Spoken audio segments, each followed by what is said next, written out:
Bismillahirrahmanirrahim. Assalamualaikum warahmatullahi wabarakatuh.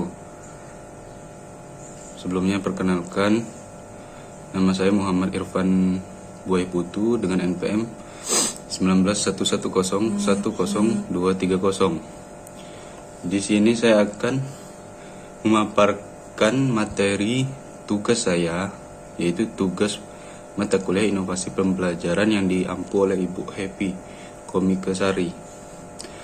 Nah, jadi di sini itu 4 pilar belajar menurut UNESCO ini meliputi learning to know, yaitu pilar yang pertama adalah learning to know, yang berarti belajar untuk mengetahui, mencari tahu, dan pilar ini berisi tingkatan yang paling dasar dalam mencari ilmu pengetahuan, yakni untuk dapat mengetahui dan kemudian memahami objek-objek real maupun ide abstrak yang ada di sekitar mereka. Nah, menggarisbawahi menurut Stojanovska pada tahun 2017 beliau menggarisbawahi bahwa pada hakikatnya belajar untuk mengetahui sebenarnya sama halnya dengan mempelajari bagaimana seharusnya seorang belajar. Nah, jadi tidak hanya sekedar mencekoki diri dengan pengetahuan-pengetahuan yang ada di luar kepala, lebih lanjut disampaikan bahwa tujuan belajar untuk mengetahui dan menguasai pengetahuan yang sifatnya divergen atau sangat luas dan kompleks. Kemudian learning to do. Pilar kedua ini adalah learning to do itu sendiri, yang berarti belajar untuk melakukan sesuatu, yang artinya adalah seorang belajar untuk dapat menggunakan pengetahuan tersebut secara praktikal dalam kehidupannya sehari-hari. Kemudian walaupun cara umum pengertian belajar ini berkaitan dengan tujuan, di sekolah, kejuruan, di mana mempersiapkan peserta didik untuk dapat mengaplikasikan pengetahuan di dunia kerja. Nah, jadi kita perlu melihatnya dengan sudut pandang yang lebih luas. Kemudian learning to live together, yaitu pilar ketiga ini, yang berarti belajar untuk dapat hidup bersama dengan orang lain. Maksudnya apa? Dalam kaitannya dengan kecakapan abad ke-21, belajar satu ini berkaitan dengan keterampilan untuk dapat berkomunikasi dan berkolaborasi dengan orang lain, sehingga seorang dapat mencapai target pribadi maupun target bersama, kelompok maupun yang sifatnya universal. Bagi kesejahteraan umat manusia, kita ketahui bahwa dalam menjalani kehidupan di dunia akan banyak konflik yang disebabkan pergesekan kepribadian individu dan kepentingan yang ingin dicapai.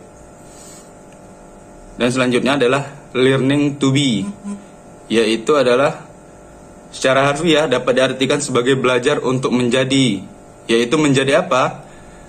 Yang seolah-olah menggantung di akhir kalimat ini seyogyanya mengacu pada hakikat pendidikan sebagai upaya memanusiakan manusia. Dalam hal ini, learning to be berarti bagaimana melalui pendidikan seorang dapat belajar untuk menjadi manusia-manusia yang memiliki harkat dan martabat sebagai manusia unik sesuai ciri khasnya masing-masing, dan menyadari secara utuh bahwa ia dapat mengembangkan seluruh kemampuannya dengan bertolak dari akal dan budi yang dibekali oleh Sang Pencipta.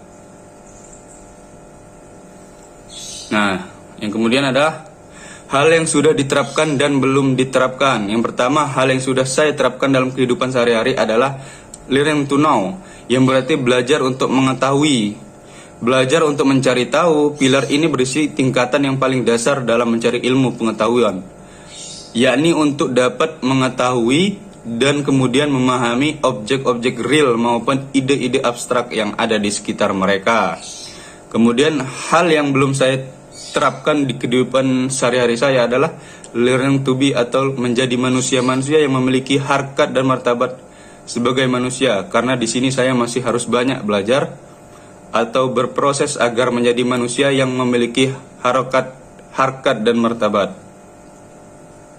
Kemudian agar 4 pilar ini terpenuhi adalah menerapkan keempat pilar dalam belajar tersebut. Yang pertama, saya harus menerapkan learning to know atau mencari tahu atau ingin tahu dari yang paling dasar ilmu agar dapat mengetahui dan kemudian memahami objek-objek real maupun ide-ide abstrak yang ada di sekitar. Selanjutnya, saya harus menerapkan learning to do atau mempraktikkan pembelajaran tersebut di kehidupan sehari-hari, yaitu contohnya adalah seperti gotong royong dan saling tolong-menolong. Kemudian saya juga harus menerapkan learning to live together, yang berarti belajar untuk dapat hidup bersama dengan orang lain.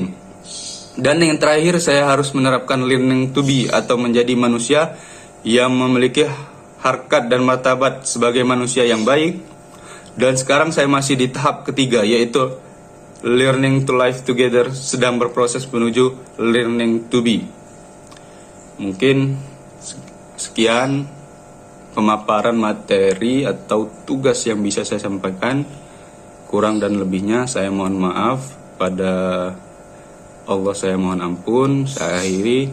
Wabillahi taufik wal hidayah. Wassalamualaikum warahmatullahi wabarakatuh.